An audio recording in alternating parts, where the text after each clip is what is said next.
નમસ્કાર વિદ્યાર્થી મિત્રો, મુકેશ રામોલિયા ડિજિટલ એજ્યુકેશનની અંદર આપ સૌનું હાર્દિક સ્વાગત કરું છું. વિદ્યાર્થી મિત્રો, ધોરણ 10 સામાજિક વિજ્ઞાન પાઠ 7ની અંદર આજે આપણે ટોપિક ભણવાનો છે પ્રવાસન સ્થળોની સ્વચ્છતા અને જતન વિશે તમારા મંતવ્યો જણાવો. વિદ્યાર્થી મિત્રો, આ પ્રશ્નો ગયા માર્ચ 2019ની અંદર પૂછાઈ ગયેલો છે. તો પ્રવાસન સ્થળોની સ્વચ્છતા અને જતન માટે આપણે કેવા પ્રકારના વિદ્યાર્થી તરીકેના મંતવ્યો હોવા જોઈએ, સૂચનો હોવા જોઈએ, તો એના વિશે આપણે ચર્ચા કરીએ. તો કોઈપણ પ્રકારની ચીજ વસ્તુઓ માટે પ્લાસ્ટિકનો ઉપયોગ ન કરવો જોઈએ. એટલે કે આપણે જે જબલાઓ છે અથવા તો કોઈ ખાદ્ય પદાર્થો છે એમાં જે પ્લાસ્ટિકના ઉપયોગ કરીએ છીએ એ ખરેખર હિતાવહક નથી. તો કચરો ગમે ત્યાં ન ફેંકવો, નાનો મોટો બધો જ કચરો ખરેખર કચરાપેટીમાં જ ફેંકવો જોઈએ. તો એક નાગરિક તરીકે, એક વિદ્યાર્થી તરીકે આપણે કચરો ગમે ત્યાં ફેંકી અને પ્રદૂષણને ફેલાવવું ન જોઈએ. નાનો મોટો જે કચરો છે એ ખરેખર કચરાપેટીમાં જ નાખવો જોઈએ. ઐતિહાસિક સ્મારકો હોય એના પર બિનજરૂરી લખાણ કે ચિત્રો દોરીને તેમને નુકસાન ન પહોંચાડવું જોઈએ.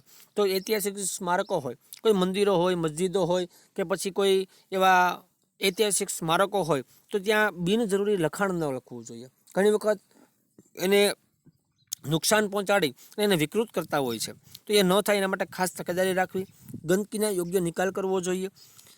ત્યારબાદ આગળ જોઈએ તો પાન કે ગુટકા ખાઈને ગમે ત્યાં થૂકવું ન જોઈએ કે જેથી કરી અને એ વસ્તુ કે સ્મારક ગંદુ થાય અને કોઈ અન્ય જે પ્રવાસન માટે પ્રવાસીઓ આવતા હોય છે તો એને પણ ખોટું ગંદુ લાગે.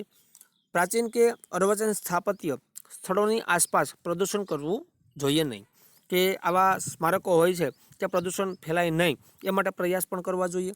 ઐતિહાસિક મહત્વ ધરાવતા તળાવો, સરોવરો, વાવ, કૂવા, કુંડ વગેરેની વર્ષાઋતુ દરમિયાન ખાસ કાળજી લેવી જોઈએ. કેમ કે વર્ષાઋતુ દરમિયાન વરસાદ પડતો હોય તો કાદવ કીચડનું પ્રમાણ વધતું હોય છે અને ખાસ કરીને જ્યાં પ્રવાસીઓ આવે અને અલગ અલગ કચરો કે કોઈ એવા કાગળિયા છે અથવા તો પ્લાસ્ટિકના જબલાઓ છે કે ખાદ્ય પદાર્થની વસ્તુઓ ફેંકવામાં આવે તો ખાસ આવા સ્થળો ઉપર ગંદકીનું પ્રમાણ વધતું જાય છે.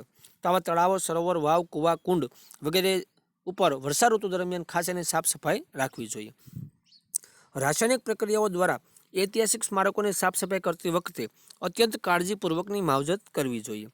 તેમની મૂળ સ્વરૂપ, તેમનો આકાર, કદ, સ્થિતિ, રંગ વગેરે જેમ હોય તેમને તેમ જ જળવાઈ રહેવા જોઈએ. ઘણી વખત સાફ સફાઈ કોઈ આપણા રાસાયણિક પ્રક્રિયાઓ દ્વારા અલગ અલગ પદાર્થો દ્વારા કરવામાં આવતી હોય છે.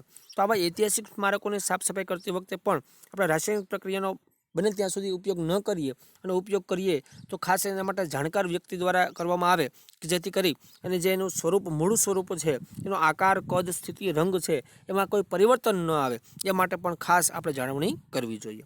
દેશ વિદેશના પ્રવાસીઓ આપણા ઐતિહાસિક વારસાને કોઈપણ પ્રકારનું નુકસાન ન પહોંચાડે એ માટે દરેક નાગરિકે પણ જાગૃત અને સાવધાન રહેવું જોઈએ. કોઈ દેશ વિદેશના પ્રવાસીઓ હોય તો એ અહીંના કાયદા કાનૂન જાણતા ન હોય તો એવા લોકો ઘણી વખત અસામાજિક તત્વો દ્વારા પણ આવા સ્મારકોને નુકસાન પહોંચાડતા હોય છે.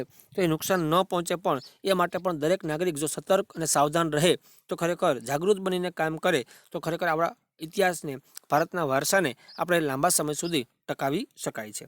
કુદરતી આફતોથી પ્રવાસન સ્થળોને નુકસાન થાય તો તેમને ફરીથી મૂળ સ્વરૂપમાં લાવવા માટે ત્વરિત સઘન પ્રયત્નો કરવા જોઈએ. કુદરતી આફતો હોય, કોઈ પૂર હોય, હોનારત હોય, ધરતીકંપ હોય કે કોઈ વીજળી પડવાથી આવા કોઈ પણ આફતો હોય તો એવા સમયે પ્રાચીન આપણા જે સ્થળો છે, પ્રવાસન સ્થળો, એના ભાગને કોઈ નુકસાન થયું હોય તો ખાસ એના ફરીથી જૂના રૂપમાં, મૂળ રૂપમાં લાવી અને ત્વરિત એના સઘન પગલાં લેવા જોઈએ કે જેથી કરી અને એના કોઈ વસ્તુને નુકસાન પહોંચ્યું હોય તો એ ભાગને પાછો મૂળ સ્વરૂપે સમારકામ કરી, રિપેરિંગ કામ કરી અને ફરીથી હતો ને એવો બનાવવો જોઈએ.